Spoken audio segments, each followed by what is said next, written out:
America युद्ध हिंद महासागर तक पहुंच चुका है। दावा किया जा रहा है कि ईरान ने हिंद महासागर के डियागो गार्सिया द्वीप पर हमला किया।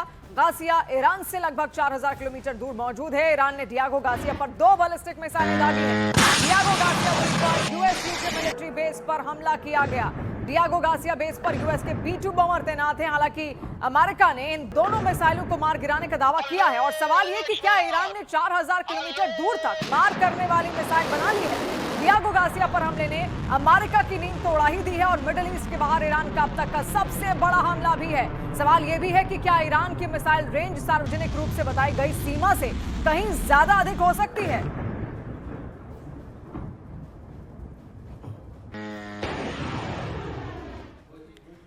तो देखिए, अब आप मैप के जरिए तफसील से समझिए कि आखिर ये रिपोर्ट में और क्या क्या दावे निकलकर सामने आए हैं। तो देखिए, ईरान कहां पर मौजूद है, नक्शे के जरिए आप समझिए। ईरान की तस्वीर हम आपको दिखा रहे हैं, जो लाल रंग से आप देख रहे हैं वो पूरा ईरान का नक्शा है। इसके अलावा गार्सिया द्वीप जहां पर यह हमला किया गया, यह अटैक किया गया, ये हिंद महासागर यानी कि इंडियन ओशन के क्षेत्र में आता है। पूरा क्षेत्र इंडियन ओशन में आता है। और आप देखिए यहां पर है डियागो गार्सिया। अब ये जो दूरी है ईरान और गार्सिया द्वीप की, ये लगभग 4000 किलोमीटर यहां पर बताई जाती है। और ईरान ने हिंद महासागर में के इसी द्वीप पर यह अटैक किया जहां पर ब्रिटेन और अमेरिका के संयुक्त सैन्य बेस भी यहां पर मौजूद है। यानी उनको टारगेट किया गया, यानी युद्ध का दायरा और बढ़ गया है। अब ईरान अमेरिका की जंग पश्चिम एशिया तक नहीं सीमित रही है, उससे आगे बढ़कर अब हिंद महासागर तक, यानी कि यहां तक, इस क्षेत्र तक यहां पर पहुंच चुकी है। और देखिए, बहुत दूर नहीं है यहां से भारत की सीमा, लगभग 1800 किलोमीटर या 2000 किलोमीटर की रेंज यहां पर है। बहुत ज्यादा दूरी नहीं है। और 4000 किलोमीटर दूर है ईरान यहां पर। अब इसी के साथ आप देखिए डियागो गार्सिया आखिर इतना अहम क्यों है, इस पर अमेरिका इतना चिल्ला क्यों रहा, वो भी आप समझिए।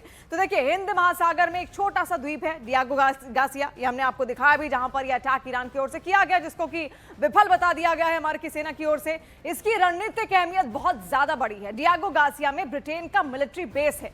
अमेरिका ने मिलिट्री बेस को लीज पर लिया हुआ है। इस मिलिट्री बेस पर अमेरिका के B-2 बमर हमेशा मौजूद रहते हैं। हिंद महासागर में अमेरिका की आंख और ताकत दोनों इस इलाके को माना जाता है। यह इलाका ब्रिटेन के नियंत्रण में है, लेकिन मॉरिशस भी इस पर अपना दावा यहां पर करता है। और इसीलिए ये तीनों देश यहां पर अनबन के तहत, देखिए, इसीलिए ईरान ने यहां पर टारगेट भी किया। अब डियागो गार्सिया पर हमले से पूरी दुनिया में खलबली मची हुई है। अमेरिका और ब्रिटेन की नींद इससे यहां पर उड़ गई है। इसके अलावा सवाल यह भी कि क्या ईरान ने 4000 किलोमीटर दूर तक मार करने वाली कोई मिसाइल यहां पर तैयार कर ली है या फिर नहीं।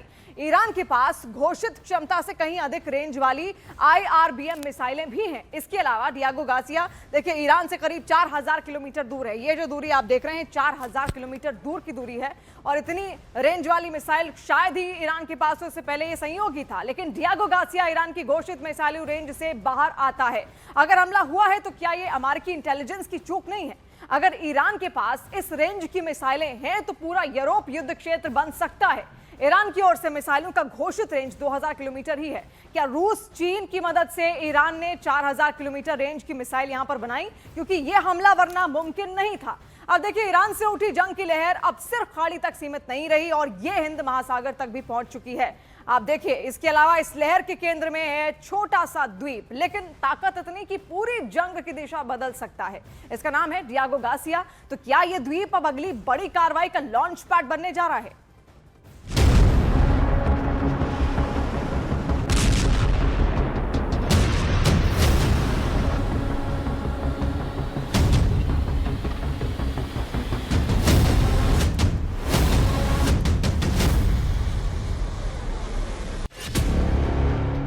हिंद महासागर तक पहुंची ईरान जंग की लपट।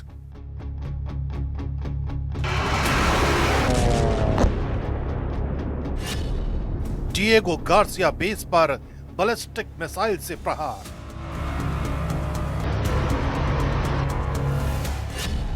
ब्रिटेन और अमेरिका को ईरान की सीधी ललकार।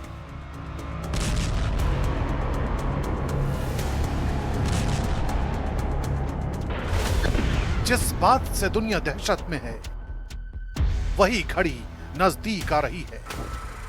ईरान ने वो कर दिया जिसका अंदाजा शायद अमेरिका को बिल्कुल नहीं था। इस बार ईरान की मिसाइलों ने डिएगो गार्सिया द्वीप को टारगेट किया, यानी ईरान से करीब 4000 किलोमीटर दूर हमला।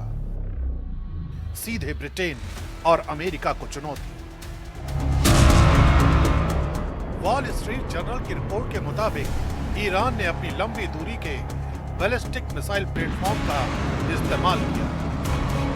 रिपोर्ट बताती है कि मिसाइल को मल्टी स्टेज ट्रैजेक्टरी के जरिए लॉन्च किया गया, जिससे इसे इंटरसेप्ट करना और मुश्किल हो जाता है। ऑपरेशन के दौरान 2 इंटरमीडिएट रेंज बैलिस्टिक मिसाइलें दागी गई, लेकिन बताया जा रहा है कि इनमें से एक मिसाइल उड़ान के दौरान ही फेल हो गई, जबकि दूसरी को अमेरिकी जंगी जहाज से दागे गए इंटरसेप्टर ने हवा में ही नष्ट कर दिया। यानी हमला हुआ लेकिन टारगेट तक नहीं पहुंचा। लेकिन ईरान ये मैसेज देने में जरूर कामयाब हो गया कि उसके मंसूबे कितने घातक हो चुके हैं। डिएगो गार्सिया, जो भूमध्य रेखा के दक्षिण में स्थित है, अब इस जंग का नया फ्रंट बनता दिख रहा है, क्योंकि हिंद महासागर में मौजूद डिएगो गार्सिया सिर्फ एक द्वीप नहीं, ये BIOT यानी ब्रिटिश इंडियन ओशन टेरिटरी का हिस्सा है और यहाँ अमेरिका ब्रिटेन का सैन्य बेस मौजूद है।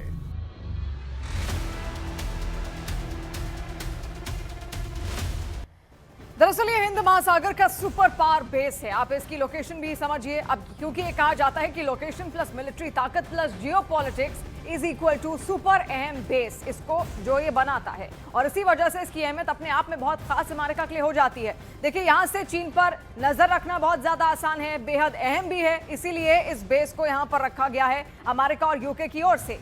ये बेस अमेरिका के लिए इंडो पैसिफिक रणनीति में भी बेहद ज्यादा जरूरी है। इंडियन ओशियन और इंडो पैसिफिक ओशियन में इस पूरे क्षेत्र पर देखिए चीन अपना दबदबा कायम करना चाहता है अपने अलग अलग रूटों के जरिए, और इसीलिए अमेरिका अपनी मौजूदगी यहां पर चाहता है इस बेस के जरिए। अब आपको बताते हैं कि डिएगो गार्सिया क्यों इतना अहम है, युद्ध में इसकी क्या भूमिका रही है, क्योंकि देखिए गल्फ वॉर में इसका इस्तेमाल हुआ था, इसके अलावा अफगानिस्तान युद्ध में भी इसका इस्तेमाल हो चुका है, इराक युद्ध में भी इसका इस्तेमाल हो चुका है इस द्वीप का, और कई बड़े ऑपरेशंस को यहां से अंजाम दिया जा चुका है।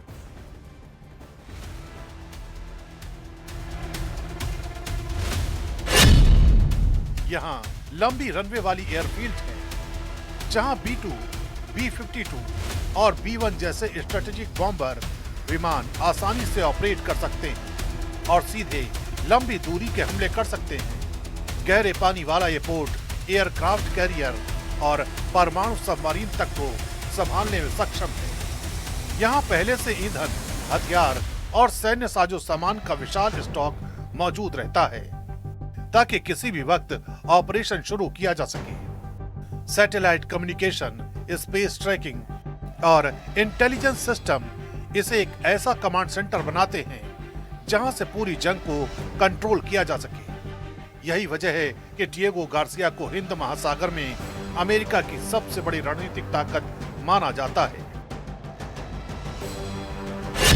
इसकी लोकेशन ऐसी है कि यहां से मध्य पूर्व, अफ्रीका, दक्षिण एशिया और इंडो पैसिफिक चारों दिशाओं में एक साथ नजर रखी जा सकती है, खासकर जब चीन हिंद महासागर में अपनी मौजूदगी बढ़ा रहा है। पोर्ट्स, नौसैनिक ठिकानों और समुद्री रास्तों पर पकड़ मजबूत कर रहा है, तब डिएगो गार्सिया अमेरिका के लिए काउंटर बैलेंस बन जाता है। ये बेस सिर्फ जंग के लिए नहीं, बल्कि समुद्री व्यापार, तेल सप्लाई और फ्रीडम ऑफ नेविगेशन को सुरक्षित रखने का सबसे बड़ा हथियार है। यानी जो इस द्वीप पर कंट्रोल करता है, वही इस पूरे इलाके की रणनीति तय करता है। डिएगो गार्सिया एक अनसिंकेबल एयरक्राफ्ट कैरियर के तौर पर काम करता है, यानी एक ऐसा एयरक्राफ्ट कैरियर जो कभी डूब नहीं सकता।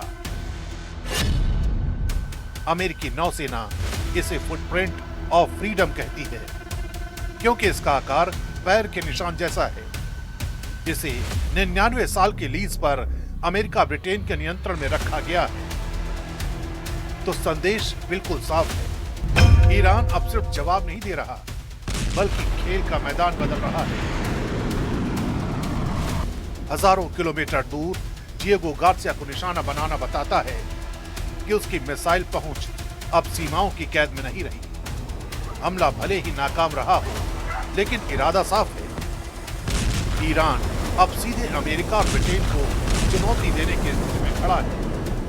यानी ये जंग अब क्षेत्रीय नहीं, एक ग्लोबल टकराव की तरफ बढ़ती हुई कहानी बन चुकी है।